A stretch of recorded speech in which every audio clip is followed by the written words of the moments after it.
उत्तर प्रदेश में एक ऐसी पुलिस फोर्स बन रही है जो अपनी एक्स्ट्रा पावर पर उड़ती दिखेगी। यूपी सरकार एक स्पेशल सिक्योरिटी फोर्स बना रही है जो बगैर किसी वारंट के न सिर्फ किसी की तलाशी कर सकती है बल्कि किसी को भी गिरफ्तार कर सकती है। इसका मकसद हाई रिस्क वाली जगह की सुरक्षा है, लेकिन विपक्ष को अंदेशा है कि इसका गलत इस्तेमाल हो सकता है। योगी सरकार बना रही है स्पेशल सिक्योरिटी फोर्स। बिना वारंट के भी हो सकती है किसी के घर की तलाशी।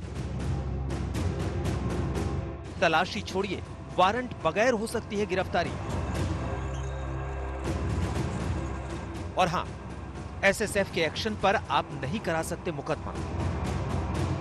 संविधान आपको इस बात की इजाजत देता है कि आपके अधिकारों को राज्य की तरफ से सुरक्षा और संरक्षण मिलेगा, लेकिन उत्तर प्रदेश की योगी सरकार ने स्पेशल सिक्योरिटी फोर्स यानी एसएसएफ बनाने का ऐलान किया है, जिस पर हंगामा मचा हुआ है।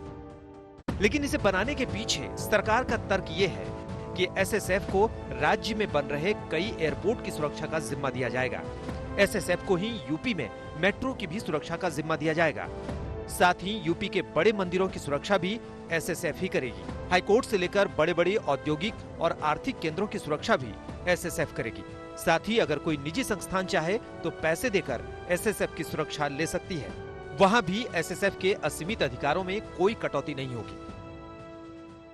9,919 कर्मी कार्यरत इस बल में रहेंगे और इस 9,919 कर्मियों के लिए 5 बटालियन में प्रथम चरण में इसका गठन किया जाएगा और इसके साथ साथ लगभग इन पूरे व्यवस्था पर 5 बटालियनों पर एक वर्ष में लगभग 1747 करोड़ रुपए का व्यय का अनुमान है। अब आप ये जान लीजिए कि इस एसएसएफ के पास कितनी अकूत पुलिसिया शक्ति होगी। एसएसएफ के पास अधिनियम के मुताबिक अगर विशेष सुरक्षा बल के सदस्यों को ये विश्वास हो जाए कि कोई भी अभियुक्त कोर्ट से तलाशी वारंट जारी करने के दौरान भाग सकता है या अपराध के साक्ष्य मिटा सकता है, तो ऐसी स्थिति में उस अभियुक्त को तुरंत गिरफ्तार किया जा सकता है। इतना ही नहीं, अभियुक्त के घर और संपत्ति की तत्काल तलाशी भी ली जा सकती है। इसके लिए सर्च वारंट या मजिस्ट्रेट की इजाजत की जरूरत नहीं होगी। अधिनियम के मुताबिक ऐसी किसी भी कार्रवाई में सुरक्षा बल के अधिकारी या सदस्य के खिलाफ मुकदमा दर्ज नहीं किया जा सकेगा। साथ ही बिना सरकार की इजाजत के न्यायालय भी विशेष सुरक्षा बल के किसी सदस्य के विरुद्ध किसी अपराध का संज्ञान नहीं लेगा। इस पर विपक्ष पूछ रहा है कि योगी सरकार जनता राज चला रही है या पुलिस राज? यह कानून केवल राजनीतिक लोगों को विद्वेष पूर्वक फंसाए जाने के लिए, अभिव्यक्ति की आजादी को छीनने के लिए, राजनीतिक, पत्रकार और सामाजिक लोगों पर दुरुपयोग करने के लिए बनाया जा रहा है। आप पुलिस का रिफॉर्म करना चाहते हैं कीजिए, लेकिन उसमें एक बात तय कर लीजिए, राजनीतिकरण नहीं होना चाहिए। अगर उसमें एक लाइन ऐड कर दीजिए, कोई पुलिस वाला किसी निर्दोष व्यक्ति को अगर जेल भेजता है और उसमें गंभीर धाराएं लगाता है, बाद में व्यक्ति अगर निर्दोष पाया जाता है तो वही धाराएं उस पुलिस वाले पे भी लगनी चाहिए जिसने उसको जेल भेजा था, तभी जाके आप राजनीतिकरण से बच पाएंगे।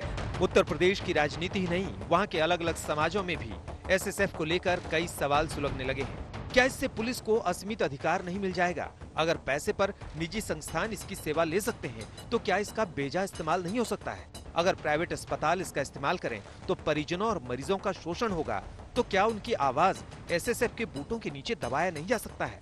जब औद्योगिक प्रतिष्ठानों के लिए सीआईएसएफ जैसा फोर्स मौजूद है तो राज्य को इसकी जरूरत क्या है?